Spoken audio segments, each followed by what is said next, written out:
ਵਾਹਿਗੁਰੂ ਜੀ ਕੀ ਫਤਿਹ ਜੀ। ਸਾਰੇ ਵੀਰਾਂ ਭੈਣਾਂ ਨੂੰ ਸਵਾਗਤ ਹੈ ਜੀ ਤੁਹਾਡਾ ਸਾਰਿਆਂ ਦਾ। ਜਿਵੇਂ ਕਿ ਆਪ ਸਭ ਨੂੰ ਪਤਾ ਹੈ, ਅਸੀਂ ਸਾਰੇ ਵੀਰ ਭੈਣਾਂ ਮਿਲ ਕੇ ਕੁਝ ਦਿਨ ਤੋਂ ਬਾਬਾ ਫਰੀਦ ਜੀ ਦੇ ਪਾਵਨ ਸ਼ਲੋਕਾਂ ਦੀ ਵਿਚਾਰ ਸਾਂਝੀ ਕਰ ਰਹੇ ਹਾਂ ਔਰ ਜੀਵਨ ਜੁਗਤ ਸਿੱਖਣ ਦਾ ਯਤਨ ਕਰ ਰਹੇ ਹਾਂ। ਅੱਜ ਬਾਬਾ ਫਰੀਦ ਜੀ ਦੇ 64 ਨੰਬਰ ਸ਼ਲੋਕ ਤੋਂ ਅਸੀਂ ਵਿਚਾਰ ਆਰੰਭ ਕਰਾਂਗੇ।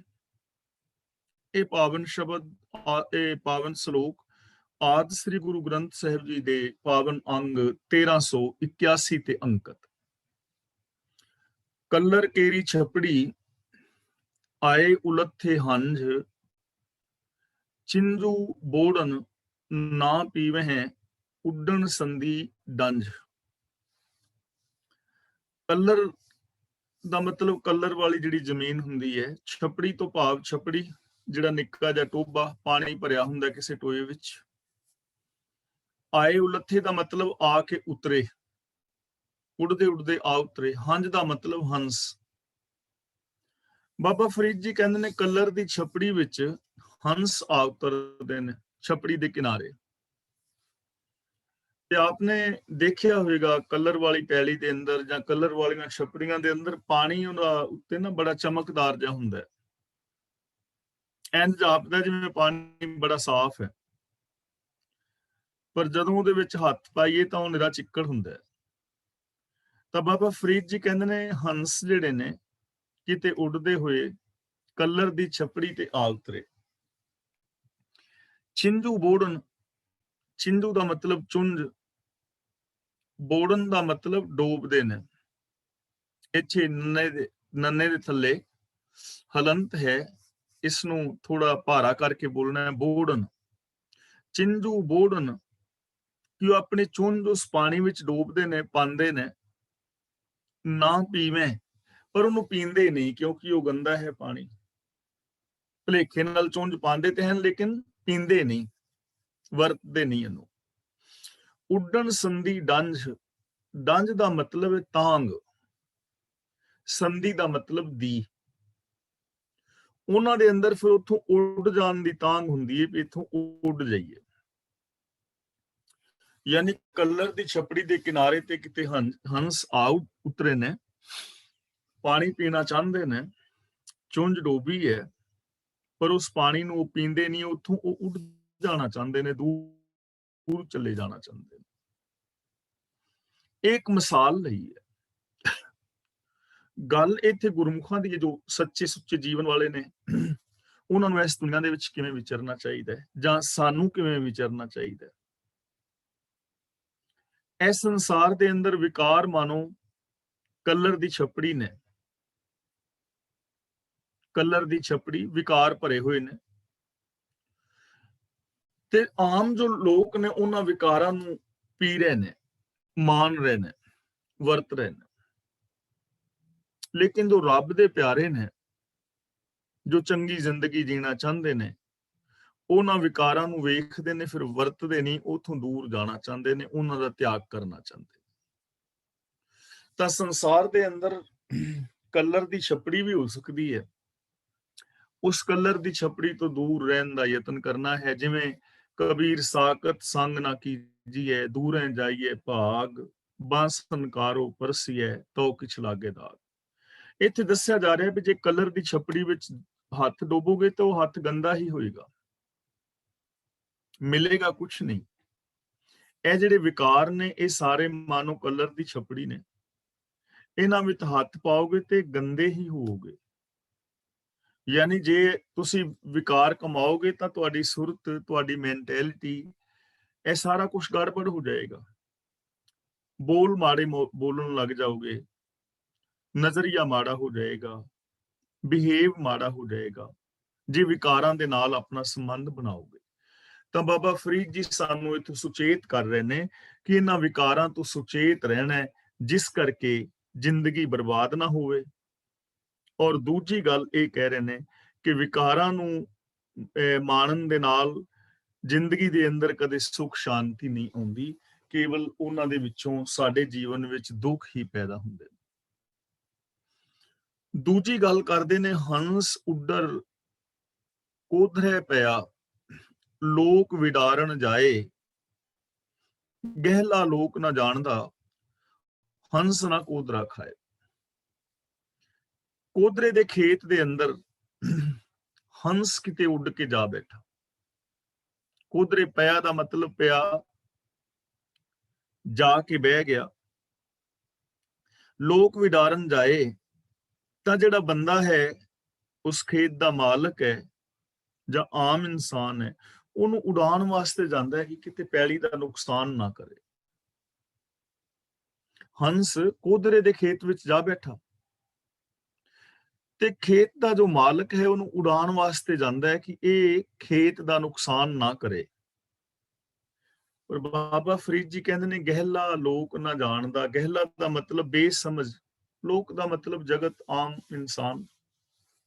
ਆਮ ਇਨਸਾਨ ਬੇਸਮਝ ਹੈ, ਉਹ ਤੇ ਇਹ ਜਾਣਦਾ ਹੀ ਨਹੀਂ ਕਿ ਹੰਸ ਤਾਂ ਕੋਦਰਾ ਖਾਂਦਾ ਹੀ ਨਹੀਂ। ਹੰਸ ਕੋਦਰਾ ਨਹੀਂ ਖਾਂਦਾ, ਇਸ ਲਈ ਉਹਨੂੰ ਉਡਾਨ ਦੀ ਜ਼ਰੂਰਤ ਨਹੀਂ ਹੈ। ਤਾਂ ਇੱਥੇ ਇੱਕ ਗੁਹਦ ਭਾਵ ਦੱਸਿਆ ਜਾ ਰਿਹਾ ਹੈ, ਅਸਾਂ ਇਸ ਸੰਸਾਰ ਦੇ ਅੰਦਰ ਹੀ ਰਹਿਣਾ ਹੈ। ਕਈ ਵਾਰ ਚੰਗਾ ਇਨਸਾਨ ਵਿਚਰਦਾ ਹੋਇਆ, ਚੱਲਦਾ ਹੋਇਆ, ਜ਼ਿੰਦਗੀ ਜੀਂਦਾ, ਵਿਚਰਦਾ ਦਾ ਮਤਲਬ ਜੀਵਨ ਜੀਂਦਿਆਂ ਸਮਾਜ ਦੇ ਅੰਦਰ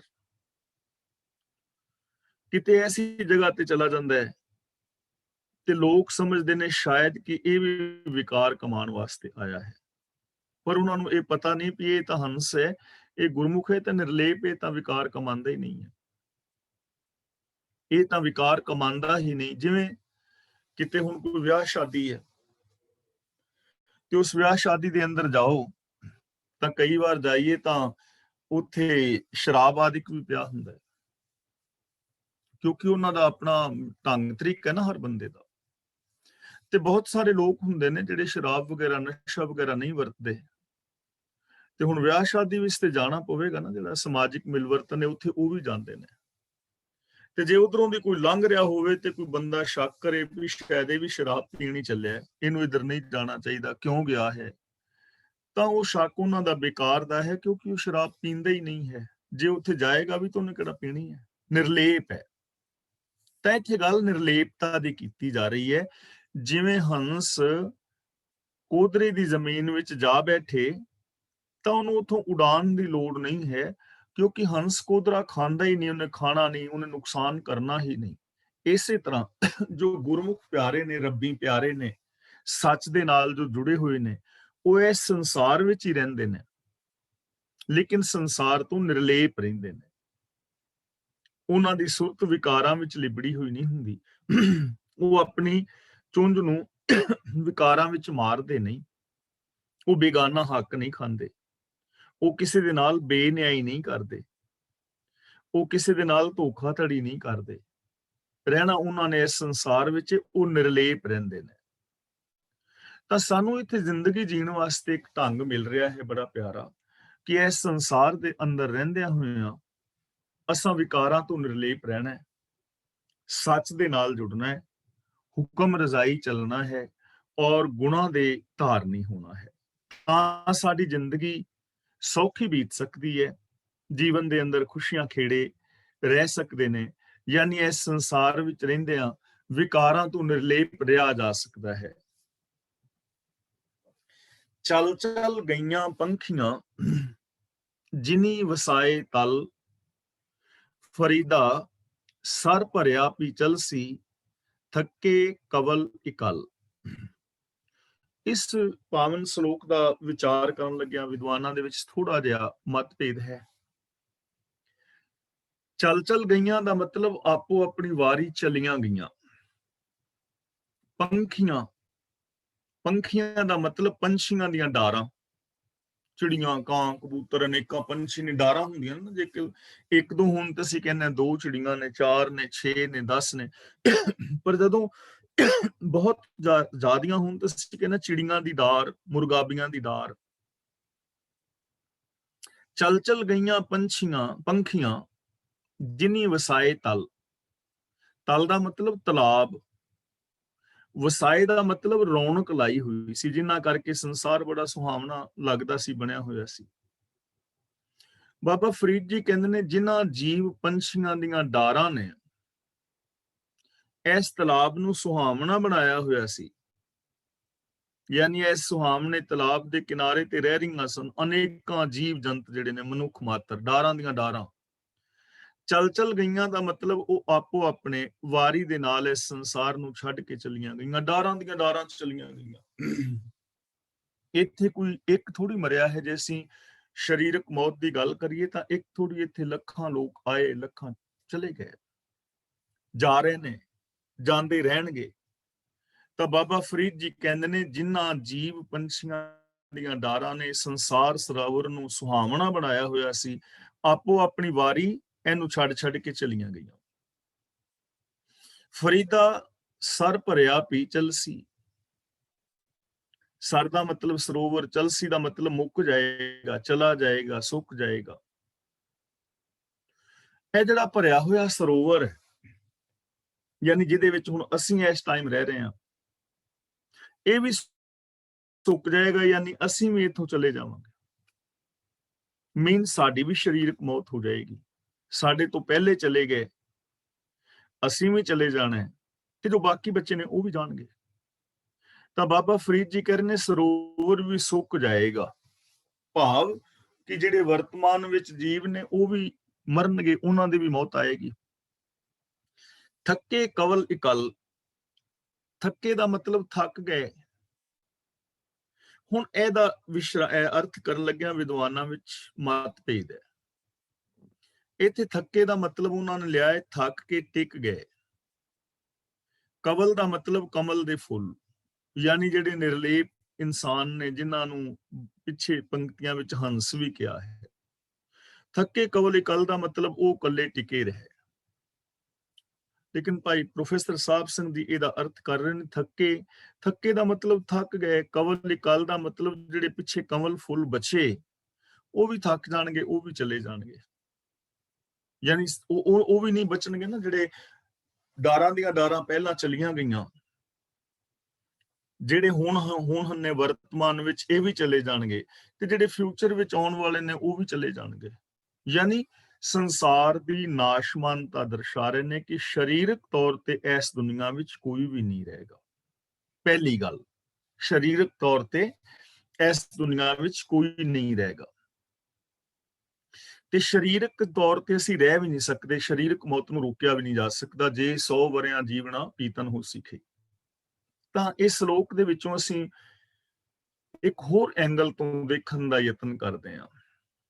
ਚਲ ਗਈਆਂ ਪੰਖੀਆਂ, ਯਾਨੀ ਜੀਵਾਂ ਦੀਆਂ ਡਾਰਾਂ ਜੋ ਇਸ ਸੁਹਾਵਣੇ ਸੰਸਾਰ ਵਿੱਚ ਵਸ ਰਹੇ ਸਨ ਤੇ ਵਿਕਾਰ ਕਮਾ ਰਹੇ ਸਨ, ਸੱਚ ਦਾ ਤਿਆਗ ਕਰ ਦਿੱਤਾ ਸੀ। ਚਲ ਗਈਆਂ ਦਾ ਮਤਲਬ ਆਤਮਕ ਮੌਤੇ ਮਰ ਗਈਆਂ।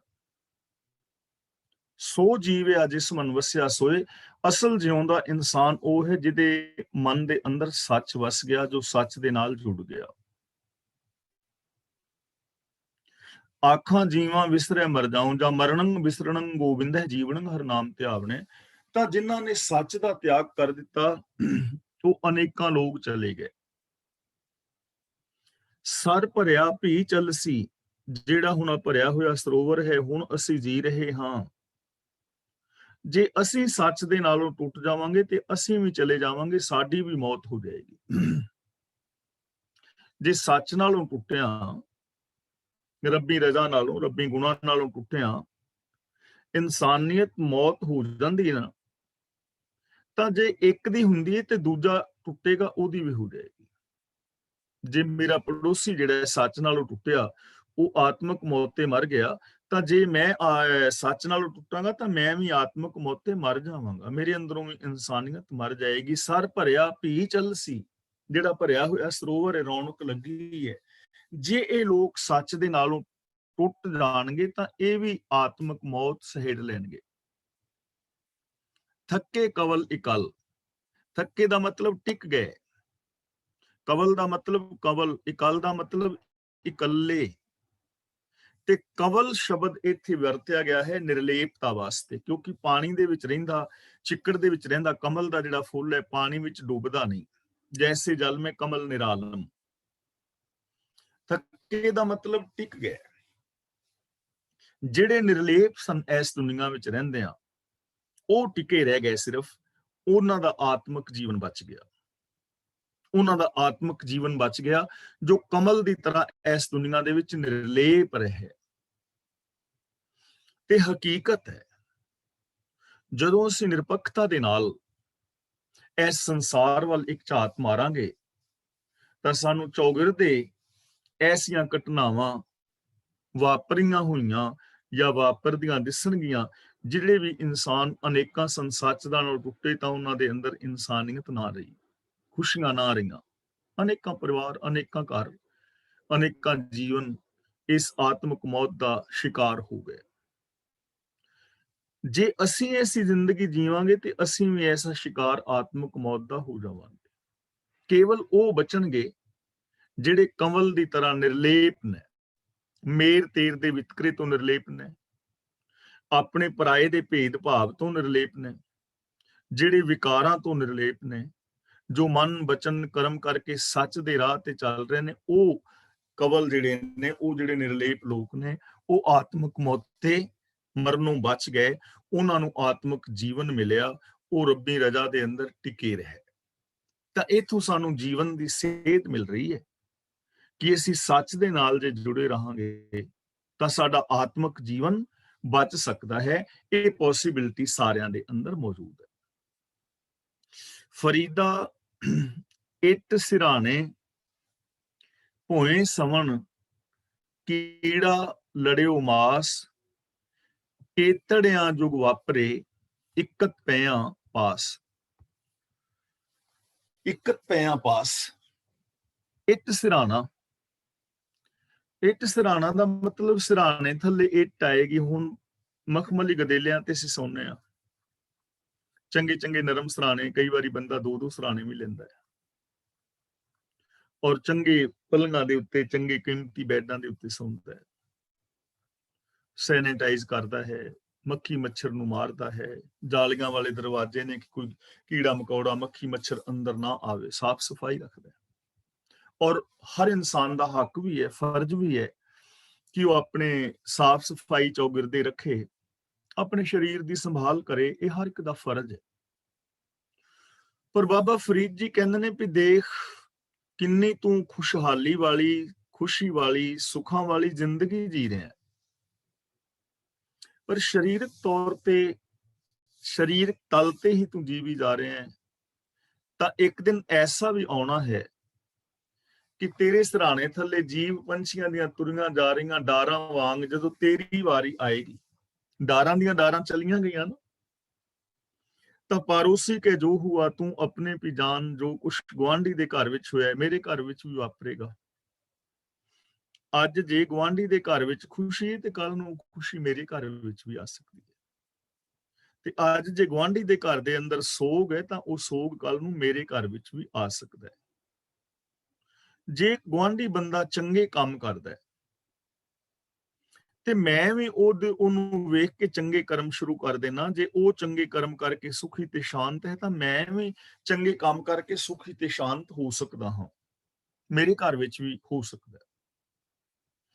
ਤੇ ਜੇ ਗੁਆਂਢੀ ਦੇ ਘਰ ਦੇ ਅੰਦਰ ਮਾੜੇ ਕਰਮ ਕੀਤਿਆਂ ਕੱਲ ਕਲੇਸ਼ ਹੈ ਨਾ, ਤੇ ਜੇ ਮੈਂ ਆਪਣੇ ਘਰ ਵਿੱਚ ਮਾੜੇ ਕਰਮ ਕਰਾਂਗਾ ਤਾਂ ਮੇਰੇ ਘਰ ਵਿੱਚ ਵੀ ਕੱਲ ਕਲੇਸ਼ ਪੈ ਜਾਏਗਾ। ਇਹ ਨਿਯਮ ਹੈ ਨਾ ਸੰਸਾਰ ਦਾ। ਤਾਂ ਬਾਬਾ ਫਰੀਦ ਜੀ ਕਹਿੰਦੇ ਨੇ, ਪੰਖੀਆਂ ਦੀਆਂ, ਜੀਵਾਂ ਦੀਆਂ, ਡਾਰਾਂ ਦੀਆਂ ਡਾਰਾਂ ਚਲੀਆਂ ਗਈਆਂ ਤਾਂ ਵਾਰੀ ਤਾਂ ਸਾਡੀ ਵੀ ਇੱਕ ਦਿਨ ਆਉਣੀ ਹੈ। ਤਾਂ ਫਿਰ ਕੀ ਹੋਏਗਾ? ਤੇਰੇ ਸਿਰਾਣੇ ਥੱਲੇ ਇੱਟ ਹੋਏਗੀ। ਜਦੋਂ ਕਬਰ ਦੇ ਅੰਦਰ ਮੁਸਲਮਾਨ ਵੀਰ ਦਬਾਉਂਦੇ ਨੇ, ਕਿਉਂਕਿ ਬਾਬਾ ਫਰੀਦ ਜੀ ਮੁਸਲਮਾਨ ਧਰਮ ਦੇ ਨਾਲ ਸੰਬੰਧਿਤ ਨੇ, ਸੂਫੀ ਨੇ, ਤੇ ਉਹ ਜਿਹੜੀਆਂ ਉਧਰ ਦੀਆਂ ਮਸਾਲਾਂ ਉਹ ਜ਼ਿਆਦਾ ਲੈ ਰਹੇ ਨੇ, ਵਰਡਿੰਗ ਵਰਤ ਰਹੇ ਨੇ। ਇੱਟ ਸਿਰਾਣੇ, ਤੇਰੇ ਸਿਰਾਣੇ ਥੱਲੇ ਇੱਟ ਹੋਏਗੀ। ਹੁਣ ਉੱਥੇ ਸਿਰਾਣਾ ਤੇ ਰੱਖਣਾ ਨਹੀਂ, ਰੂੰ ਦਾ ਭਰਿਆ, ਥੱਲੇ ਗਦੇਲਾ ਤੇ ਵਿਛਾਣਾ ਨਹੀਂ, ਭੋਏ ਸਵਣ, ਜ਼ਮੀਨ ਦੇ ਉੱਤੇ ਤੈਨੂੰ ਲਿਟਣਾ ਪਵੇਗਾ। ਕੀੜਾ ਲੜਿਓ ਮਾਸ, ਤੇਰੇ ਮਾਸ ਨੂੰ ਕੀੜੇ ਲੜਨਗੇ, ਕੀੜੇ ਪੈ ਜਾਣਗੇ ਨਾ। ਹੁਣ ਕੀੜੇ ਖਾਣਗੇ, ਜ਼ਮੀਨ ਵਿੱਚ ਕੀ ਹੋਏਗਾ? ਕੀੜੇ ਹੀ ਖਾਣਗੇ। ਤੇਰੇ ਸਿਰ ਹੇਠਾਂ ਇੱਟ ਹੋਵੇਗੀ, ਕਬਰ ਵਿੱਚ ਤੂੰ ਸੁੱਤਾ ਹੋਏਗਾ, ਪਿਆ ਹੋਏਗਾ, ਤੇ ਤੇਰੇ ਪਿੰਡ ਵਿੱਚ, ਤੇਰੇ ਪਿੰਡੇ ਦੇ ਅੰਦਰ, ਸਰੀਰ ਅੰਦਰ ਕੀੜੇ ਤੁਰਦੇ ਹੋਣਗੇ, ਕੀੜੇ ਤੈਨੂੰ ਲੜਨਗੇ। ਏਤੜਿਆਂ ਜੁਗ ਵਾਪਰੇ। ਹੁਣ ਤਾਂ ਮਾਮੂਲੀ ਜਿਹਾ ਵੱਟ ਵੀ ਪਿਆ ਹੋਏ ਨਾ ਚਾਦਰ ਨੂੰ ਤੇ ਬੰਦੇ ਨੂੰ ਨੀਂਦ ਨਹੀਂ ਆਉਂਦੀ, ਚੁੱਭਦਾ ਹੈ, ਪਾਸੇ ਪਰਤਦਾ ਹੈ। ਮਾੜੀ ਜੀ ਚਿੰਤਾ ਫਿਕਰ ਹੋਵੇ ਤਾਂ ਬੰਦਾ ਉਸਲ ਵਾਟੇ ਲੈਂਦਾ ਹੈ। ਬਾਬਾ ਫਰੀਦ ਜੀ ਕਹਿੰਦੇ ਨੇ ਕੇਤੜਿਆਂ ਜੁਗ ਵਾਪਰੇ, ਇਕਤ ਪਿਆ ਪਾਸ, ਇੱਕ ਪਾਸੇ ਪਿਆ ਢੇਰ ਲੰਮਾ ਲੰਘ ਜਾਏਗਾ, ਤਦੋਂ ਨਾ ਤੈਨੂੰ ਕੋਈ ਜਗਾਏਗਾ, ਨਾ ਤੂੰ ਪਾਸਾ ਹੀ ਪਰਤੇਗਾ, ਨਾ ਤੂੰ ਪਾਸਾ ਹੀ ਪਰਤੇਗਾ, ਨਾ ਤੈਨੂੰ ਕੋਈ ਜਗਾਉਣ ਵਾਲਾ ਹੋਏਗਾ। ਹੁਣ ਤਾਂ ਤੇਰੇ ਘਰ ਵਾਲੇ ਆਣ ਕੇ ਜਗਾਉਂਦੇ ਨੇ ਵੀ ਉੱਠ ਜਾਵੇ, ਗੋਡੇ ਗੋਡੇ ਦਿਨ ਚੜਿਆ, ਉੱਠ ਕੇ ਰੋਟੀ ਤੇ ਖਾ ਲੈ, ਚਾਹ ਤੇ ਪੀ ਲੈ। ਕਿਸੇ ਨੇ ਤੈਨੂੰ ਜਗਾਉਣਾ, ਨਾ ਤੂੰ ਆਪ ਜਾਗਣਾ। ਹੁਣ ਤਾਂ ਤਕਲੀਫ ਹੋਈ ਪਾਸੇ, ਇੱਕੋ ਪਾਸੇ ਪਿਆ ਹੋਏਗਾ, ਜੁਗਾਂ ਦੇ ਜੁਗ ਸਮੇਂ ਬੀਤ ਜਾਣਗੇ, ਤੇਰੇ ਮਾਸ ਨੂੰ ਕੀੜੇ ਲੜਨਗੇ। ਤਾਂ ਇਸ ਚੀਜ਼ ਤੋਂ ਹੁਣ ਕੋਈ ਬਚਾ ਤਾਂ ਸਕਦਾ ਨਹੀਂ। ਜੇ ਮਿੱਟੀ ਵਿੱਚ ਕਿਉਂਕਿ ਉਹ ਦਬਾਉਂਦੇ ਨੇ ਮੁਸਲਮਾਨ ਵੀਰ, ਤਾਂ ਉਹਨਾਂ ਦੀ ਗੱਲ ਕਹੀ ਜਾ ਰਹੀ ਹੈ। ਤੇ ਜੇ ਲੱਕੜਾਂ ਵਿੱਚ ਜਲਾਉਣ ਦੀ ਗੱਲ ਕੀਤੀ ਜਾਏ, ਤਾਂ ਜੇ ਅੱਜ ਕੱਲ ਭੱਠੀਆਂ ਆ ਗਈਆਂ ਨੇ ਇਲੈਕਟ੍ਰੋਨਿਕ, ਤਾਂ ਵੀ ਬਟਨ ਦੱਬਿਆ ਜਾਣਾ ਤੇ ਬਟਨ ਦੱਬਣ ਤੋਂ ਬਾਅਦ ਸਵਾਹ ਤੇ ਉਹ ਖਿਲਾ ਦੇਣੀ ਹੈ ਕਿਤੇ ਨਾ ਕਿਤੇ, ਜਾਂ ਰੋਡ ਆਏਗਾ ਕਿਤੇ ਤੀਰਥ ਸਥਾਨ ਤੇ ਜਾ ਕੇ, ਇਹੀ ਹੋਏਗਾ। ਤਾਂ ਬਾਬਾ ਫਰੀਦ ਜੀ ਸਾਨੂੰ ਇੱਥੇ ਸਮਝਾ ਰਹੇ ਨੇ ਕਿ ਤੁਸੀਂ ਆਪਣੇ ਜੀਵਨ ਨੂੰ ਐਵੇਂ ਬਰਬਾਦ ਨਾ ਕਰੋ, ਕਿਉਂਕਿ ਮੁਸਲਮਾਨ ਧਰਮ ਦਾ ਖਿਆਲ ਹੈ ਕਿ ਮਨੁੱਖ ਜਿਹੜਾ ਮਰ ਕੇ ਫਿਰ ਜਨਮ ਵਗੈਰਾ ਨਹੀਂ ਧਾਰਦਾ, ਉਹ ਪੁਨਰ ਜਨਮ ਨੂੰ ਨਹੀਂ ਮੰਨਦੇ, ਸਗੋਂ ਕਿਆਮਤ ਤੱਕ ਕਬਰ ਦੇ ਵਿੱਚ ਹੀ ਪਿਆ ਰਹਿੰਦਾ ਹੈ। ਇਹ ਮੁਸਲਮਾਨ ਵੀਰਾਂ ਦਾ ਖਿਆਲ ਹੈ। ਕਿਆਮਤ ਦਾ ਮਤਲਬ ਕਿ ਜਦੋਂ ਇਹ ਸਾਰੀ ਦੁਨੀਆ ਖਤਮ ਹੋ ਜਾਏਗੀ, ਉਹ ਕਿਆਮਤ ਵਾਲਾ ਦਿਨ ਆਏਗਾ, ਤਾਂ ਖੁਦਾ ਜਿਹੜਾ ਹੈ ਮੁਰਦਿਆਂ ਨੂੰ ਕਬਰਾਂ ਦੇ ਵਿੱਚੋਂ ਫਿਰ ਜ਼ਿੰਦਾ ਕਰ ਲਏਗਾ। ਇਹ ਉਹਨਾਂ ਦਾ ਖਿਆਲ ਹੈ। ਉਦੋਂ ਤੱਕ ਤੂੰ ਇੱਕੋ ਪਾਸੇ ਪਿਆ ਰਹੇਗਾ। ਤਾਂ ਇੱਥੇ ਸਮਝਾਇਆ ਸਾਨੂੰ ਇਹ ਜਾ ਰਿਹਾ ਹੈ ਕਿ ਜਦ ਇੱਕ ਦਿਨ ਮਰ ਹੀ ਜਾਣਾ ਹੈ ਸਰੀਰਕ ਤੌਰ ਤੇ, ਤਾਂ ਜਿਉਂਦੇ ਤਾਂ ਨਾ ਮਰੋ, ਜਿਉਂਦੇ ਤੇ ਇੱਕ ਪਾਸੇ ਨਾ ਪੈ ਰਹੋ, ਇੱਕ ਪਾਸੜ ਜ਼ਿੰਦਗੀ ਨਾ ਜੀਵੋ, ਵਿਕਾਰਾਂ ਵਿੱਚ ਖਚਤ ਨਾ ਆਵੋ, ਪਾਸਾ ਪਰਤ ਲਓ, ਆਪਣੀ ਮਾਨਸਿਕਤਾ ਦੀ ਦਿਸ਼ਾ ਚੇਂਜ ਕਰ ਲਓ, ਸੱਚ ਦੇ ਨਾਲ ਜੁੜ ਜਾਓ, ਕਿਸੇ ਦਾ ਪਾਸਾ ਪਰਤੋ, ਆਪਣਾ ਪਾਸਾ ਪਰਤੋ, ਭਾਵ ਕਿਸੇ ਦੇ ਦੁੱਖ ਸੁੱਖ ਦੇ ਵਿੱਚ ਭਾਈਵਾਲ ਬਣੋ, ਕਿਸੇ ਦੀ ਸਾਰ ਖਬਰ ਲਵੋ, ਆਤਮਿਕ ਜ਼ਿੰਦਗੀ ਜੀਵੋ। ਇਹ ਜਿਹੜਾ ਸਮਾਂ ਮਿਲਿਆ ਹੈ, ਜਿੰਨਾ ਵੀ ਕਿਸੇ ਨੂੰ ਜੀਵਨ ਦਾ ਸਮਾਂ ਮਿਲਿਆ, ਇਸ ਸਮੇਂ ਨੂੰ ਚੰਗੇ ਗੁਣਾ ਕਰਕੇ ਬਿਤਾਓ, ਇਹਦਾ ਲਾਭ ਲਓ, ਇਹਦਾ ਚੰਗਾ ਯੂਜ਼ ਕਰੋ, ਮਿਸਯੂਜ਼ ਨਾ ਕਰੋ। ਮੈਂ ਕਈ ਵਾਰ ਕਹਿੰਦਾ, ਸੋਚਦਾ ਵੀ ਆ ਇਕੱਲਾ ਬੈਠ ਕੇ ਵੀ, ਕਿ ਜ਼ਿੰਦਗੀ ਕਿੰਨੀ ਸੌਖੀ ਹੈ, ਸੁਖਾਲੀ ਹੈ, ਲੇਕਿਨ ਜ਼ਿੰਦਗੀ ਨੂੰ ਅਸੀਂ ਕਿੰਨਿਆਂ ਔਖਿਆਂ ਕਰ ਲਿਆ ਹੈ ਬੰਦੇ ਨੇ, ਖੁਦ ਆਪਣੇ ਵਿਹਾਰ ਕਰਕੇ, ਬੋਲਾਂ ਕਰਕੇ, ਸੋਚ ਕਰਕੇ। ਚਾਹੇ ਉਹਨੂੰ ਆਪਣੇ ਘਰ ਪਰਿਵਾਰਾਂ ਵਿੱਚ ਵੇਖ ਲਓ, ਰਿਸ਼ਤਿਆਂ ਨਾਤਿਆਂ ਵਿੱਚ ਵੇਖ ਲਓ, ਜਾਂ ਸਮਾਜ ਵਿੱਚ, ਰਾਜਨੀਤੀ ਵਿੱਚ ਵੇਖ ਲਓ, ਔਖਾ ਤਾਂ ਬੰਦੇ ਨੇ ਆਪ ਹੀ ਕੀਤਾ ਹੋਇਆ ਨਾ, ਆਪਣੇ ਵਿਹਾਰ ਕਰਕੇ ਹੀ, ਕਿ ਕਿਤੇ ਇਹਦੀ ਸੋਚ ਮਾੜੀ ਹੈ, ਕਿਤੇ ਇਹਦੇ ਬੋਲ ਮਾੜੇ ਨੇ, ਕਿਤੇ ਇਹਦਾ ਵਿਹਾਰ ਮਾੜਾ ਹੈ। ਹੁਣ ਮੇਰੇ ਕੋਲ ਤਾਂ ਘਰ ਨਹੀਂ ਹੈ, ਮੈਂ ਤਾਂ ਦੁਖੀ ਹਾਂ ਕਿ ਮੇਰੇ ਕੋਲ ਘਰ ਨਹੀਂ, ਮੈਂ ਫੁੱਟਪਾਥ ਤੇ ਹਾਂ। ਪਰ ਇੱਕ ਦੇ ਕੋਲ ਤੇ ਬੜੀ ਵੱਡੀ ਕੋਠੀ, 8-10 ਬੈਡਰੂਮ ਦੀ ਕੋਠੀ ਹੈ, ਉਹਦੇ ਕੋਲ ਕਾਰਾਂ ਨੇ, ਉਹਦੇ ਕੋਲ ਜ਼ਮੀਨ ਜਾਇਦਾਦ, ਤੇ ਉਹ ਕਿਉਂ ਦੁਖੀ? ਉਹਨੂੰ ਤੇ ਦੁਖੀ ਨਹੀਂ ਹੋਣਾ ਚਾਹੀਦਾ, ਉਹ ਵੀ ਦੁਖੀ। ਤੇ ਜੇ ਦੂਜੇ ਤੋਂ ਪੁੱਛੀਏ, ਇੱਕ ਤਾਂ ਦੁਖੀ, ਉਹਦੇ ਕੋਲ ਪ੍ਰੋਪਰਟੀ ਨਹੀਂ ਹੈ, ਉਹਦੇ ਕੋਲ ਰੋਟੀ ਕੱਪੜੇ ਮਕਾਨ ਦੀ ਲੋੜ ਪੂਰੀ ਨਹੀਂ ਹੋ ਰਹੀ, ਉਹ ਤੇ ਤਾਂ ਦੁਖੀ ਹੈ। ਤੇ ਦੂਜੇ ਬੰਦੇ ਤੋਂ ਪੁੱਛੀਏ ਵੀ ਤੇਰੇ ਕੋਲ ਤੇ ਇੰਨੀ ਪ੍ਰਾਪਰਟੀ, ਉਹ ਕਹਿੰਦਾ ਮੇਰੇ ਕੋਲ ਬਹੁਤ ਵੱਡੀ ਪ੍ਰਾਪਰਟੀ ਹੈ, ਪ੍ਰਾਪਰਟੀ ਦੀ ਕੋਈ ਪ੍ਰੋਬਲਮ ਨਹੀਂ ਹੈ, ਤੇ ਮੈਂ ਬਹੁਤ ਤੰਗ ਆ, ਮੈਂ ਦੁਖੀ ਆ ਕਿ ਮੇਰੇ ਕੋਲ ਗਿਆਨ ਨਹੀਂ, ਕਾਸ਼ ਮੇਰੇ ਕੋਲ ਗਿਆਨ ਹੁੰਦਾ, ਮੈਂ ਪੜ੍ਹਿਆ ਹੁੰਦਾ। ਯਾਨੀ ਉਹਨੂੰ ਬੌਧਿਕ ਖੁਸ਼ੀ ਨਹੀਂ ਹੈ, ਬੌਧਿਕ ਖੁਸ਼ੀ ਗਿਆਨ ਦੇ ਨਾਲ ਮਿਲੇਗੀ। ਤੇ ਤੀਜੇ ਤੋਂ ਪੁੱਛੀਏ ਵੀ ਤੇਰਾ ਕੀ ਹਾਲ ਹੈ, ਉਹ ਕਹਿੰਦਾ ਮੈਂ ਵੀ ਪਰੇਸ਼ਾਨ ਹਾਂ। ਪੁੱਛੀਏ ਕਿਉਂ? ਉਹ ਕਹਿੰਦਾ ਮੇਰੇ ਕੋਲ ਪ੍ਰਾਪਰਟੀ ਵੀ ਬਹੁਤ ਹੈ ਤੇ ਮੇਰੇ ਕੋਲ ਗਿਆਨ ਵੀ ਬਹੁਤ ਹੈ, 4-5 ਮਾਸਟਰ ਡਿਗਰੀਆਂ ਨੇ, 4-5 ਮਾਸਟਰ ਡਿਗਰੀਆਂ, ਕਿਸੇ ਸਬਜੈਕਟ ਤੇ ਕੋ ਮੈਂ ਬੋਲ ਸਕਦਾ, ਗਿਆਨ ਵੀ ਹੈ। ਤੇ ਪੁੱਛੀਏ ਵੀ ਤੇਰੀ ਕੀ ਪ੍ਰੋਬਲਮ ਹੈ? ਐ ਤੇ ਦੁਖੀ ਹੈ, ਪ੍ਰਾਪਰਟੀ ਨਹੀਂ, ਦੂਜਾ ਦੁਖੀ ਉਹਦੇ ਕੋਲ ਗਿਆਨ ਨਹੀਂ। ਤੇਰੇ ਕੋਲ ਪ੍ਰਾਪਰਟੀ ਔਰ ਗਿਆਨ ਦੋਵੇਂ ਹੈ ਨੇ, ਉਹ ਕਹਿੰਦਾ ਮੈਂ ਦੁਖੀ ਹਾਂ ਕਿ ਮੈਨੂੰ ਇਸ ਦੁਨੀਆ 'ਚੋਂ ਸੱਚਾ ਪਿਆਰ ਨਹੀਂ ਮਿਲਿਆ, ਸਤਿਕਾਰ ਨਹੀਂ ਮਿਲਿਆ। ਮਾਨਸਿਕ ਤੌਰ ਤੇ ਪਰੇਸ਼ਾਨ ਹੈ, ਮਾਨਸਿਕ ਤੌਰ ਤੇ ਪਰੇਸ਼ਾਨ ਹੈ।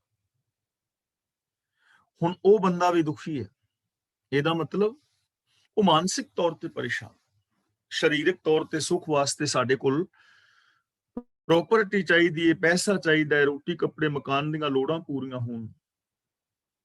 ਬੌਧਿਕ ਸੁੱਖ ਵਾਸਤੇ ਸਾਡੇ ਕੋਲ ਗਿਆਨ ਚਾਹੀਦਾ ਹੈ, ਮਾਨਸਿਕ ਸੁੱਖ ਵਾਸਤੇ ਪਿਆਰ ਔਰ ਸਤਿਕਾਰ ਚਾਹੀਦਾ ਹੈ।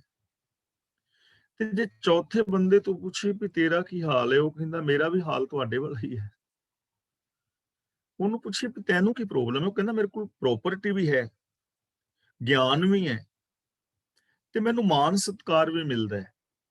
ਬੱਚੇ ਪਿਆਰ ਕਰਦੇ ਨੇ, ਰਿਸ਼ਤੇਦਾਰ ਸਤਿਕਾਰ ਦਿੰਦੇ ਨੇ, ਜਿੱਥੇ ਜਾਣਾ ਮਾਣ ਮਿਲਦਾ ਹੈ ਉਹਨੂੰ।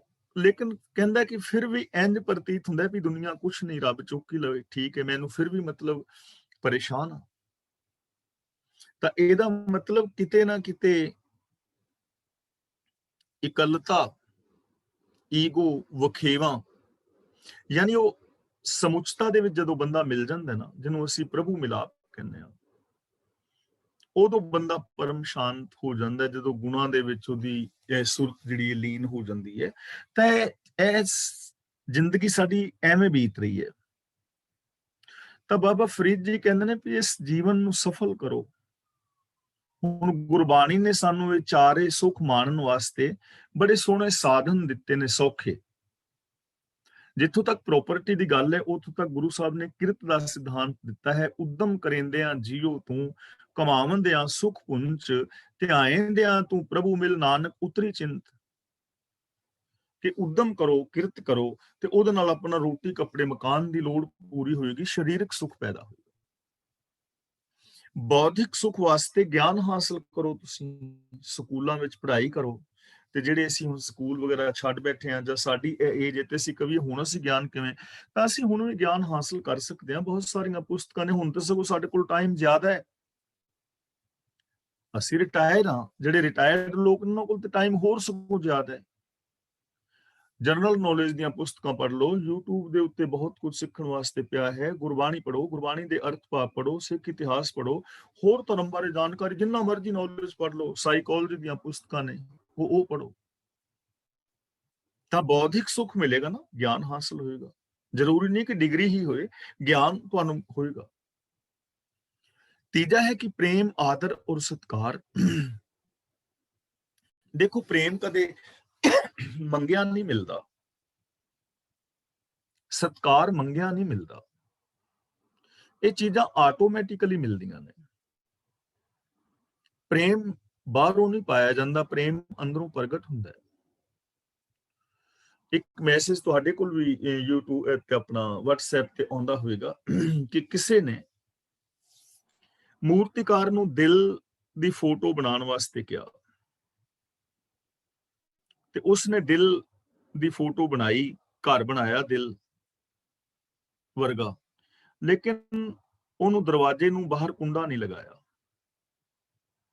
ਬਾਹਰ ਕੁੰਡਾ ਨਹੀਂ ਲਗਾਇਆ। ਤੇ ਉਹਨੇ ਪੁੱਛਿਆ, ਤਸਵੀਰ ਜਿੰਨੇ ਬਣਵਾਉਣ ਲਈ ਕਿਹਾ ਸੀ, ਕਹਿਣ ਲੱਗਾ ਯਾਰ ਤੂੰ ਦਿਲ ਦੇ ਇਸ ਘਰ ਨੂੰ ਕੁੰਡਾ ਨਹੀਂ ਬਾਹਰ ਲਗਾਇਆ। ਉਹ ਕਹਿਣ ਲੱਗਾ ਦਿਲ ਦਾ ਦਰਵਾਜ਼ਾ ਬਾਹਰੋਂ ਨਹੀਂ ਖੁੱਲਦਾ, ਅੰਦਰੋਂ ਖੁੱਲਦਾ ਹੈ। ਮਤਲਬ ਇੱਕ ਗੱਲ ਸਮਝਣ ਵਾਸਤੇ ਕਹੀ ਗਈ, ਦਿਲ ਦਾ ਦਰਵਾਜ਼ਾ ਬਾਹਰੋਂ ਨਹੀਂ ਖੁੱਲਦਾ, ਅੰਦਰੋਂ ਖੁੱਲਦਾ ਹੈ। ਤਾਂ ਦੇਖੋ, ਤੁਸੀਂ ਮੇਰਾ ਸਤਿਕਾਰ ਕਦੋਂ ਕਰੋਗੇ? ਜੇ ਮੈਂ ਆਪਣੀ ਔਰ ਤੁਹਾਡੀ ਗੱਲ ਕਰਾਂ, ਤਾਂ ਤੁਹਾਡੇ ਕੋਲੋਂ ਮਾਨ ਸਤਿਕਾਰ ਮੈਨੂੰ ਕਿਵੇਂ ਮਿਲ ਸਕਦਾ ਹੈ? ਮੈਂ ਹਮੇਸ਼ਾ ਤੁਹਾਡੀ ਨਿੰਦਿਆ ਕਰਾਂ, ਤੁਹਾਡੀ ਬਦਖੋਈ ਕਰਾਂ, ਤੁਹਾਡਾ ਨੁਕਸਾਨ ਕਰਾਂ, ਤੁਹਾਡੇ ਵਿਰੋਧ ਵਿੱਚ ਬੋਲਾਂ, ਤਾਂ ਕੀ ਤੁਸੀਂ ਮੈਨੂੰ ਮਾਣ ਆਦਰ ਦਿਓਗੇ, ਪਿਆਰ ਦਿਓਗੇ? ਬਿਲਕੁਲ ਵੀ ਨਹੀਂ। ਹੁਣ ਤੁਹਾਡੇ ਕੋਲੋਂ ਮੈਨੂੰ ਨਫ਼ਰਤ ਮਿਲ ਰਹੀ ਹੈ, ਤਾਂ ਨਫ਼ਰਤ ਕਿਉਂ ਮਿਲ ਰਹੀ ਹੈ? ਨਹੀਂ ਕਿ ਤੁਸੀਂ ਗਲਤ ਹੋ, ਕਿਉਂਕਿ ਮੇਰਾ ਵਿਹਾਰ ਗਲਤ ਹੈ ਨਾ। ਤੇ ਜੇ ਮੈਂ ਤੁਹਾਡੀ ਪ੍ਰਸ਼ੰਸਾ ਕਰਦਾ ਹਾਂ, ਤੁਹਾਡੇ ਚੰਗੇ ਕੰਮਾਂ ਦਾ ਪ੍ਰਸ਼ੰਸਾ ਕਰਦਾ ਹਾਂ, ਮੇਰਾ ਬੋਲ ਚਾਲ ਤੁਹਾਡੇ ਨਾਲ ਠੀਕ ਹੈ, ਵਿਹਾਰ ਠੀਕ ਹੈ, ਮੈਂ ਤੁਹਾਡਾ ਕੋਈ ਨੁਕਸਾਨ ਹੋ ਰਿਹਾ ਉਹ ਬਚਾਉਂਦਾ ਹਾਂ, ਤੁਹਾਡੀ ਇੱਜ਼ਤ ਬੇਇੱਜ਼ਤੀ ਦਾ ਮੈਂ ਭਾਈਵਾਲ ਹਾਂ, ਤਾਂ ਤੁਸੀਂ ਮੈਨੂੰ ਪਿਆਰ ਕਰੋਗੇ, ਸਤਿਕਾਰ ਦਿਓਗੇ। ਇਹਦਾ ਮਤਲਬ ਜੇ ਅਸੀਂ ਪਿਆਰ ਔਰ ਸਤਿਕਾਰ ਲੈਣਾ ਚਾਹੁੰਦੇ ਹਾਂ, ਮਾਨਸਿਕ ਸ਼ਾਂਤੀ, ਤਾਂ ਸਾਨੂੰ ਆਪਣੀ ਸੋਚ ਬਦਲਣੀ ਪਵੇਗੀ। ਆਪਣਾ ਆਪਾ ਬਦਲਣਾ ਪਵੇਗਾ, ਤਾਂ ਹੀ ਪਿਆਰ ਸਤਿਕਾਰ ਮਿਲੇਗਾ ਨਾ। ਹੁਣ ਰਹਿ ਗਈ ਗੱਲ ਚੌਥੀ, ਤਾਂ ਆਪਣੇ ਆਪ ਨੂੰ ਇਸ ਸਮੁੱਚਤਾ ਦੇ ਨਾਲ ਜੋੜਨਾ ਹੈ। ਆਪਣੀਆਂ ਭਾਵਨਾਵਾਂ ਜਦੋਂ ਮੇਰੀਆਂ ਵੱਖਰੀਆਂ ਹੋਣਗੀਆਂ, ਮੇਰੇ ਅੰਦਰ ਈਗੋ ਹੋਏਗੀ, ਇਨਫੀਰੀਓਰਿਟੀ ਕੰਪਲੈਕਸ ਹੋਏਗੀ, ਤਾਂ ਵੀ ਮੈਂ ਸ਼ਾਂਤ ਰਹਾਂਗਾ। ਜੇ ਸੁਪਰੀਓਰਿਟੀ ਕੰਪਲੈਕਸ ਹੋਏਗੀ ਤਾਂ ਵੀ ਮੈਂ ਅਸ਼ਾਂਤ ਰਹਾਂਗਾ। ਇਹ ਮੇਰੀ ਈਗੋ ਹਉਮੈ ਦੀਰਘ ਰੋਗ ਹੈ, ਇਹ ਮੇਰੇ ਵਾਸਤੇ ਰੋਗ ਬਣ ਜਾਏਗਾ। ਤਾਂ ਜੇ ਮੈਂ ਇਹਦੇ ਤੋਂ ਮੁਕਤ ਹੋਣਾ ਚਾਹੁੰਦਾ, ਤਾਂ ਫਿਰ ਮੈਨੂੰ ਇਨਫੀਰੀਓਰਿਟੀ ਕੰਪਲੈਕਸ ਚੋਂ ਵੀ ਬਾਹਰ ਆਉਣਾ ਚਾਹੀਦਾ ਹੈ, ਔਰ ਸੁਪਰੀਓਰਿਟੀ ਕੰਪਲੈਕਸ ਚੋਂ ਵੀ ਬਾਹਰ ਆਉਣਾ ਚਾਹੀਦਾ ਹੈ। ਮੈਨੂੰ ਸਵਾਭਿਮਾਨੀ ਹੋਣਾ ਚਾਹੀਦਾ ਹੈ। ਮੈਨੂੰ ਇਹ ਵੇਖਣਾ ਚਾਹੀਦਾ ਹੈ ਕਿ ਜਿਵੇਂ ਦੀਆਂ ਭਾਵਨਾਵਾਂ ਮੇਰੀਆਂ ਨੇ, ਉਵੇਂ ਦੀਆਂ ਦੂਜਿਆਂ ਦੀਆਂ ਨੇ। ਤਾਂ ਮੈਂ ਜਦੋਂ ਇਸ ਤਰ੍ਹਾਂ ਕਰਾਂਗਾ, ਫਿਰ ਮੈਂ ਸ਼ਾਂਤ ਹੋ ਸਕਦਾ ਹਾਂ। ਤਾਂ ਬਾਬਾ ਫਰੀਦ ਜੀ ਕਹਿ ਰਹੇ ਨੇ, ਦੇਖ ਤੇਰੇ ਨਾਲ ਇਹ ਕੁਛ ਵਾਪਰੇਗਾ, ਤੈਨੂੰ ਮੜੀ ਦੇ ਵਿੱਚ, ਕਬਰ ਦੇ ਵਿੱਚ ਪੈਣਾ ਪਵੇਗਾ, ਸਰਾਣੇ ਤੇਰੇ ਇੱਟ ਹੋਏਗੀ, ਉੱਤੇ ਤੇਰੇ ਮਿੱਟੀ ਪਈ ਹੋਏਗੀ, ਮਾਸ ਤੇਰੇ ਕੀੜੇ ਖਾ ਰਹੇ ਹੋਣਗੇ, ਇੱਕੋ ਪਾਸੇ ਪਿਆ ਯੁਗਾਂ ਬੀਤ ਜਾਣੇ ਨਾ। ਹੁਣ ਗਫਲਤ ਹੋ ਕੇ ਨਾ ਸੌਂ, ਹੁਣ ਗਫਲਤ ਦੀ ਨੀਂਦ ਵਿੱਚ ਨਾ ਸੌਂ, ਸੁਚੇਤ ਹੋ, ਤੈਨੂੰ ਹੁਣ ਵੀ ਕੀੜੇ ਖਾ ਰਹੇ ਨੇ,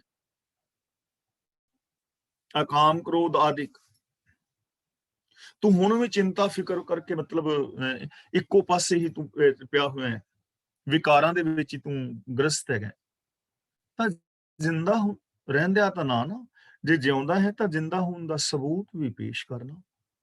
ਤਾਂ ਸਾਨੂੰ ਇੱਥੇ ਸਮਝਾਇਆ ਜਾ ਰਿਹਾ ਹੈ ਕਿ ਪਿਆਰਿਓ, ਸੱਚ ਦੇ ਨਾਲ ਜੁੜੋ, ਮਨ ਬਚਨ ਕਰਮ ਕਰਕੇ ਸ਼ੁਭ ਗੁਣਾਂ ਦੇ ਨਾਲ ਜੁੜੋ।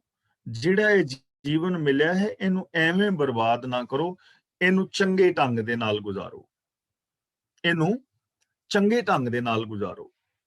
ਜਿਹੜਾ ਵਿਹਾਰ ਆਪਣੇ ਵਾਸਤੇ ਨਹੀਂ ਚਾਹੁੰਦੇ, ਦੂਜਿਆਂ ਨਾਲ ਨਾ ਕਰੋ। ਜਿਹੜੇ ਬੋਲ ਆਪ ਨਹੀਂ ਸੁਣਨਾ ਚਾਹੁੰਦੇ, ਦੂਜਿਆਂ ਵਾਸਤੇ ਨਾ ਬੋਲੋ। ਜੇ ਕਿਸੇ ਨੂੰ ਸੁੱਖ ਨਹੀਂ ਦੇ ਸਕਦੇ, ਤਾਂ ਘੱਟ ਤੋਂ ਘੱਟ ਦੁੱਖ ਤਾਂ ਨਾ ਦਿਓ। ਫਰੀਦਾ ਭੰਨੀ ਘੜੀ ਸਵੰਨਵੀਂ, ਟੁੱਟੀ ਨਾਗਰ ਲੱਜ, ਅਜ਼ਰਾਈਲ ਫਰੇਸ਼ਤਾ, ਕਹਿ ਕਰ ਨਾਠੀ ਅੱਜ। ਭੰਨੀ ਦਾ ਮਤਲਬ ਟੁੱਟ ਗਈ, ਸਵੰਨਵੀਂ ਦਾ ਮਤਲਬ ਸੋਹਣੇ ਰੰਗ ਵਾਲੀ, ਘੜੀ ਦਾ ਮਤਲਬ ਸਾਡਾ ਸਰੀਰ ਰੂਪ ਬਰਤਨ।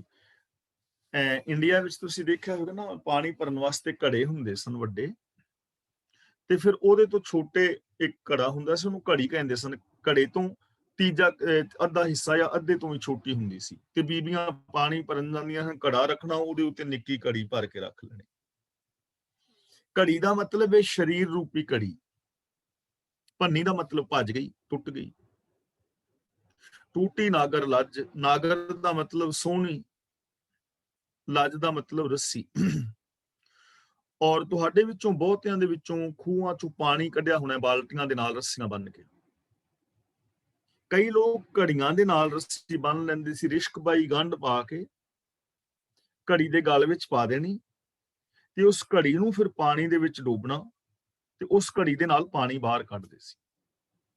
ਤੇ ਕਈ ਵਾਰ ਹੋਣਾ ਵੀ ਲੱਜ ਟੁੱਟ ਗਈ, ਖਿੱਚ ਰਹੇ ਆ, ਜਿਹੜੀ ਰੱਸੀ ਨਾਲ ਖਿੱਚ ਰਹੇ ਆ ਉਹ ਰੱਸੀ ਟੁੱਟ ਗਈ, ਤੇ ਰੱਸੀ ਟੁੱਟਣ ਦੇ ਨਾਲ ਜਿਹੜੀ ਇਹ ਘੜੀ ਥੱਲੇ ਨੂੰ ਡਿੱਗ ਕੇ ਦੀਵਾਰ ਦੇ ਨਾਲ ਘੜੀ ਵੱਜ ਕੇ ਘੜੀ ਵੀ ਭੱਜ ਗਈ, ਘੜੀ ਵੀ ਟੁੱਟ ਗਈ।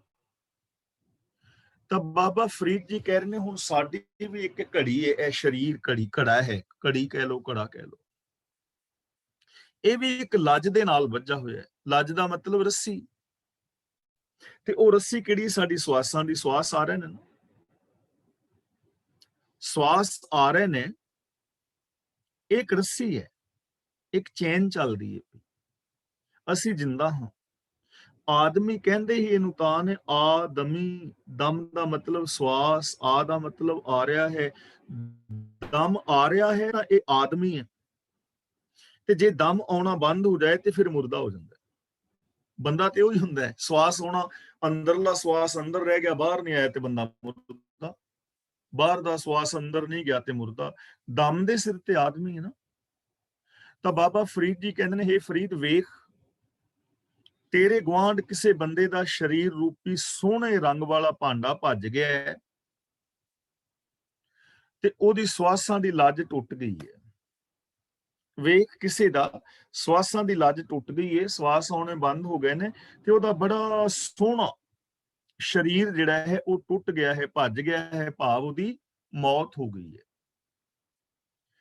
ਅਜ਼ਰਾਈਲ ਫਰਿਸ਼ਤਾ ਕਹਿ ਘਰ ਨਾਠੀ ਅੱਜ। ਕਹਿ ਘਰ ਦਾ ਮਤਲਬ ਕਿਸ ਦੇ ਘਰ ਵਿੱਚ। ਨਾਠੀ ਦਾ ਮਤਲਬ ਹੁੰਦਾ ਹੈ ਪ੍ਰਾਹੁਣਾ।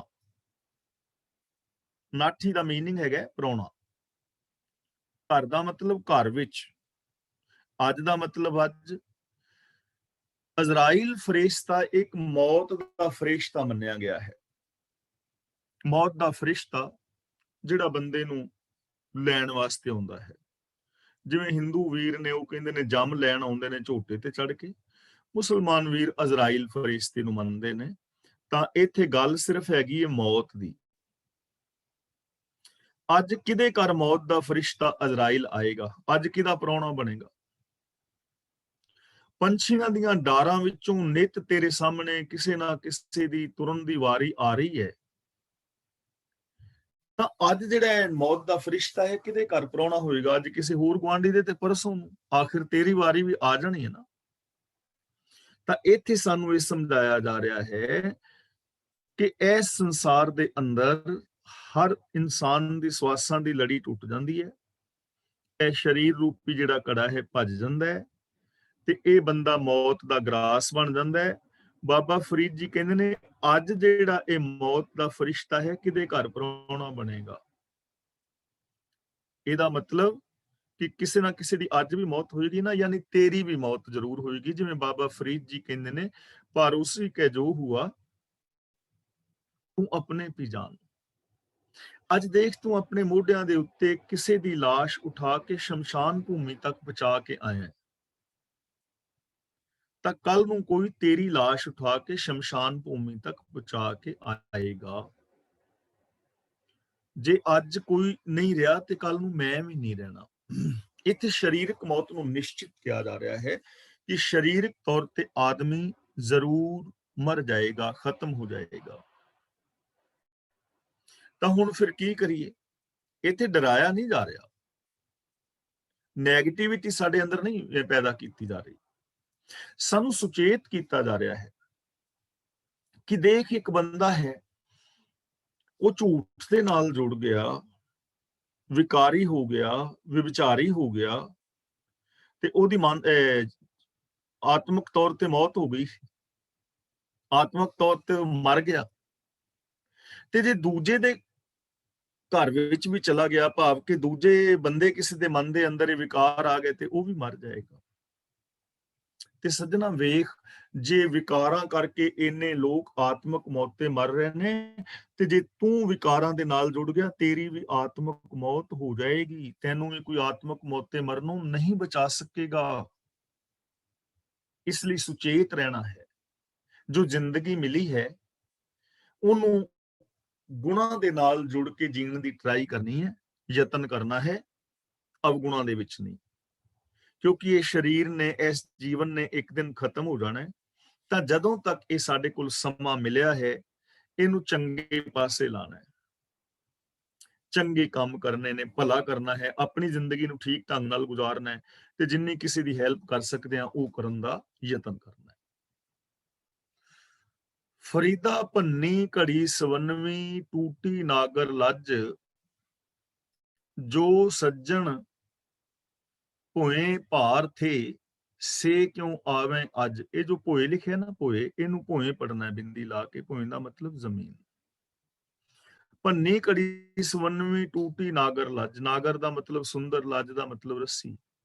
ਵੇਖ, ਕਿਸੇ ਦਾ ਸਰੀਰ ਰੂਪ ਸੋਹਣੇ ਰੰਗ ਵਾਲਾ ਭਾਂਡਾ ਭੱਜ ਗਿਆ ਤੇ ਉਹਦੀ ਸੋਹਣੀ ਜਿਹੜੀ ਸਵਾਸਾਂ ਦੀ ਲੱਜ ਸੀ ਉਹ ਟੁੱਟ ਗਈ ਹੈ, ਜ਼ਿੰਦਗੀ ਖਤਮ ਹੋ ਗਈ।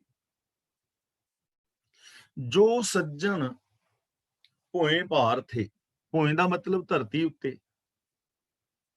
ਭਾਰ ਥੇ ਦਾ ਮਤਲਬ ਸਨ, ਭਾਰ ਦਾ ਮਤਲਬ ਭਾਰ, ਕਿ ਜਿਹੜੇ ਧਰਤੀ ਦੇ ਉੱਤੇ ਨਿਰਾ ਭਾਰ ਹੀ ਸਨ,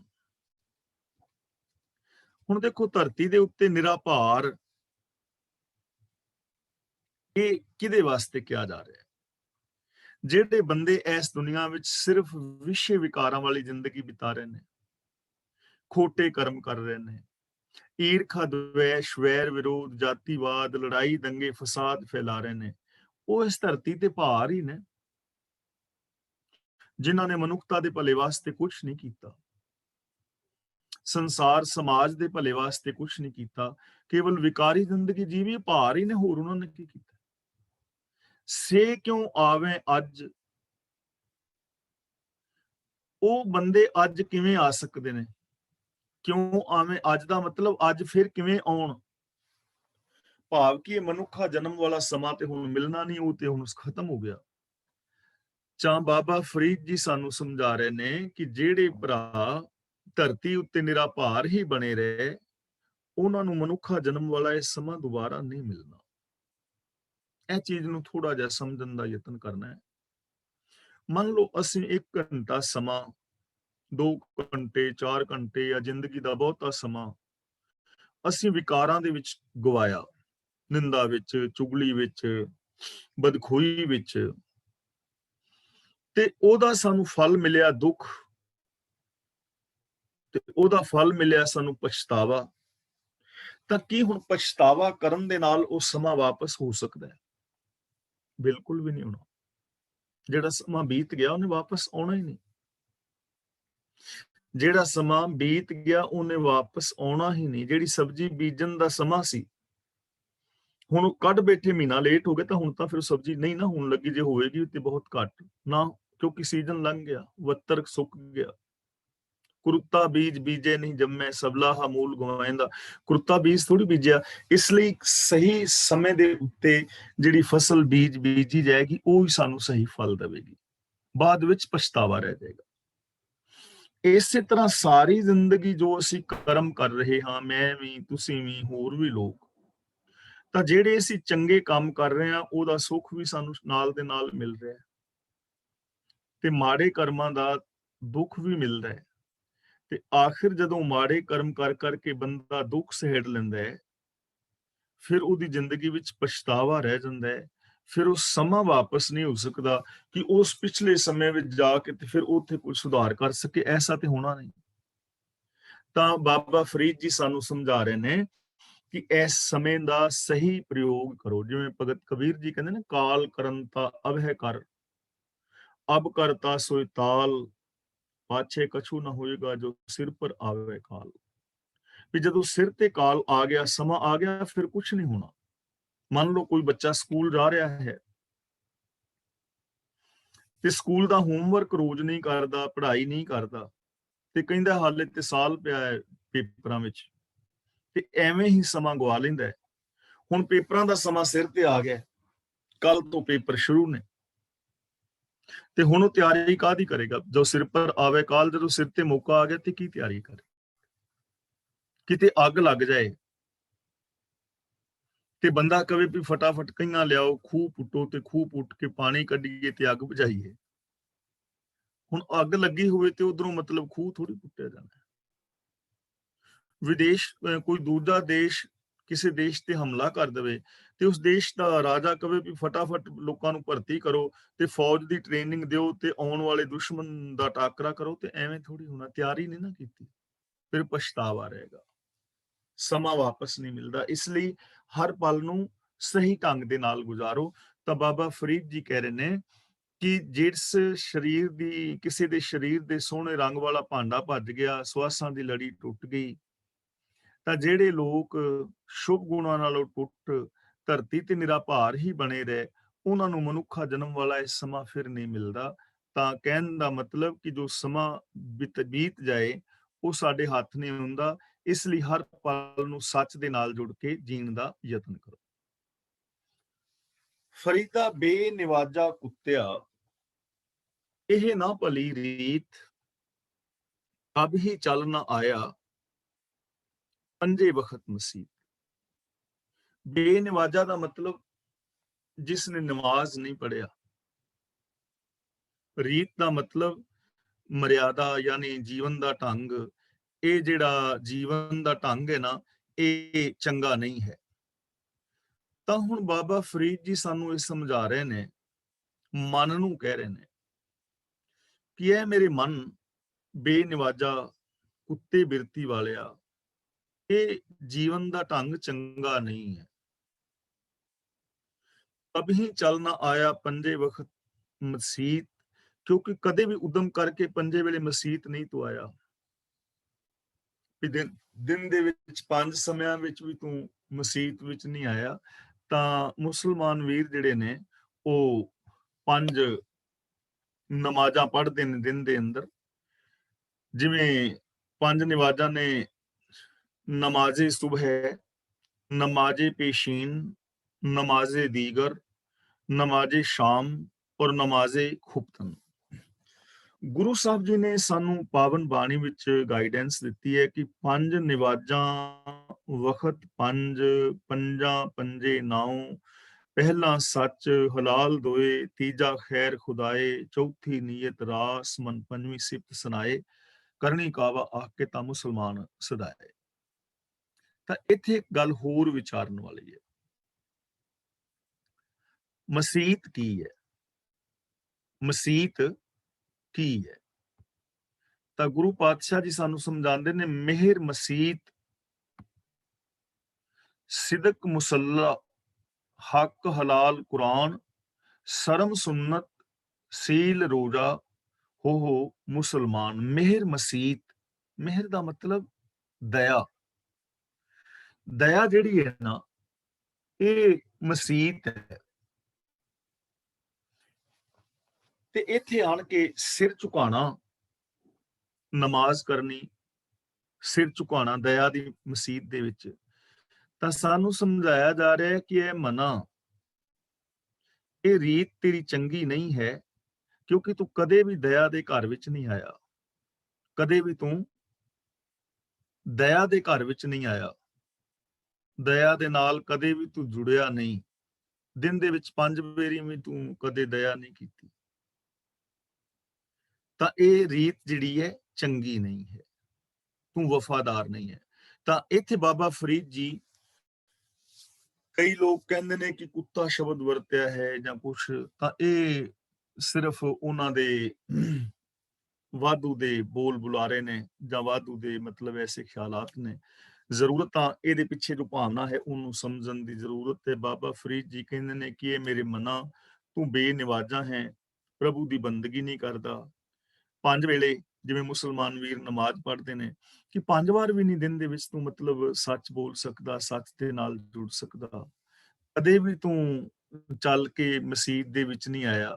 ਤਾਂ ਉਸ ਖਿਆਲਾਤ ਨੂੰ ਲੈ ਕੇ ਮੁਸਲਮਾਨਾਂ ਵੀਰਾਂ ਦੇ ਨੂੰ, ਤਾਂ ਇੱਥੇ ਸਾਨੂੰ ਸਮਝਾਇਆ ਜਾ ਰਿਹਾ ਹੈ ਕਿ ਸੱਚ ਦੇ ਨਾਲ ਅਸਾਂ ਜੁੜਨ ਦਾ ਯਤਨ ਕਰਨਾ ਹੈ। ਮਿਹਰ ਮਸੀਤ, ਸਿਦਕ ਮੁਸੱਲਾ, ਹੱਕ ਹਲਾਲ ਕੁਰਾਨ, ਸ਼ਰਮ ਸੁन्नत। ਤਾਂ ਇਹਨਾਂ ਚੀਜ਼ਾਂ ਦੇ ਗੁਣਾਂ ਦੇ ਧਾਰਨੀ ਹੋਣਾ ਹੈ। ਜੇ ਤੂੰ ਇਹਨਾਂ ਗੁਣਾਂ ਦਾ ਧਾਰਨੀ ਨਹੀਂ ਹੋਇਆ ਤਾਂ ਤੇਰੀ ਜ਼ਿੰਦਗੀ ਬੇਕਾਰ ਹੈ। ਕੁੱਤੇ ਦੇ ਅੰਦਰ ਇੱਕ ਗੁਣ ਹੈ, ਉਹ ਮਾਲਕ ਦਾ ਵਫਾਦਾਰ ਹੁੰਦਾ ਹੈ। ਜਿੱਥੇ ਕੁੱਤੇ ਦਾ ਗੁਣ ਹੈ ਨਾ, ਉੱਥੇ ਗੁਣ ਦੀ ਵੀ ਸਿਫਤ ਕੀਤੀ ਗਈ ਹੈ। ਸਾਹਿਬ ਸ੍ਰੀ ਗੁਰੂ ਤੇਗ ਬਹਾਦਰ ਜੀ ਨੇ ਬੜੇ ਪਿਆਰ ਨਾਲ ਸਾਨੂੰ ਸਮਝਾਇਆ ਹੈ ਕਿ ਸੁਆਮੀ ਕੋ ਗ੍ਰਹਿ ਜਿਉ ਸਦਾ, ਸਵਾਨ ਤਜਤ ਨਹੀਂ ਨਿਤ, ਨਾਨਕ ਇਹ ਬਿਧਾਰ ਭਜੋ, ਇੱਕ ਮਨ ਹੋਏ ਇੱਕ ਚਿਤ। ਕਿ ਸੁਆਮੀ ਦਾ ਜਿਹੜਾ ਘਰ ਹੈ ਨਾ, ਮਾਲਕ ਦਾ ਘਰ, ਕੁੱਤਾ ਜਿਹੜਾ ਹੈ ਕਦੇ ਵੀ ਨਹੀਂ ਤਜਦਾ, ਛੱਡਦਾ ਨਹੀਂ ਹੈ, ਆਪਣੇ ਮਾਲਕ ਦਾ ਵਫਾਦਾਰ ਹੈ। ਮਾਲਕ ਤੋਂ ਉਹਨੂੰ ਰੋਟੀ ਮਿਲਦੀ ਹੈ ਤੇ ਉਹ ਇੰਨਾ ਵਫਾਦਾਰ ਹੈ ਕਿ ਮਾਲਕ ਸਾਰੀ ਰਾਤ ਸੌਂਦਾ ਹੈ ਤੇ ਕੁੱਤਾ ਉਹਦੇ ਘਰ ਦੀ ਰਾਖੀ ਕਰਦਾ ਹੈ। ਜੇ ਮਾਲਕ ਕੁੱਤੇ ਨੂੰ ਝਿੜਕੇ ਵੀ, ਸੋਟੀ ਵੀ ਮਾਰੇ, ਚੌਂ ਚੌਂ ਕਰਕੇ ਪਰਾਂ ਭੱਜ ਕੇ ਫਿਰ ਮਾਲਕ ਦੇ ਪੈਰਾਂ ਵਿੱਚ ਹੀ ਆ ਲੱਗਦਾ ਹੈ, ਯਾਨੀ ਵਫਾਦਾਰ ਹੈ, ਇੱਕ ਪਲ ਵਾਸਤੇ ਵੀ ਘਰ ਨਹੀਂ ਛੱਡਦਾ। ਤੇ ਬਾਬਾ ਫਰੀਦ ਜੀ ਕਹਿੰਦੇ ਨੇ, ਤੂੰ ਤੇ ਵਫਾਦਾਰੀ ਤੇਰੇ ਵਿੱਚ ਹੈ ਹੀ ਨਹੀਂ, ਸੱਚ ਦੇ ਨਾਲ ਤੂੰ ਕਦੇ ਜੁੜਨ ਦਾ ਯਤਨ ਹੀ ਨਹੀਂ ਕੀਤਾ, ਪ੍ਰਭੂ ਦਾ ਸ਼ੁਕਰਾਨਾ ਨਹੀਂ ਕੀਤਾ। ਤਾਂ ਇਹ ਠੀਕ ਨਹੀਂ ਹੈ, ਤੈਨੂੰ ਵੀ ਵਫਾਦਾਰੀ ਨਿਭਾਣੀ ਚਾਹੀਦੀ ਹੈ, ਸੱਚ ਦੇ ਨਾਲ ਜੁੜਨਾ ਚਾਹੀਦਾ ਹੈ। ਤੇ ਜੇ ਸੱਚ ਦੇ ਨਾਲ ਤੂੰ ਨਹੀਂ ਜੁੜਦਾ, ਮਿਹਰ ਮਸੀਹ ਸਿਦਕ ਮੁਸੱਲਾ ਵਾਲੀ ਜ਼ਿੰਦਗੀ ਨਹੀਂ ਜੀਂਦਾ, ਤਾਂ ਫਿਰ ਤੇਰੀ ਇਹ ਜੀਵਨ ਦਾ ਢੰਗ ਜਿਹੜਾ ਉਹ ਠੀਕ ਨਹੀਂ।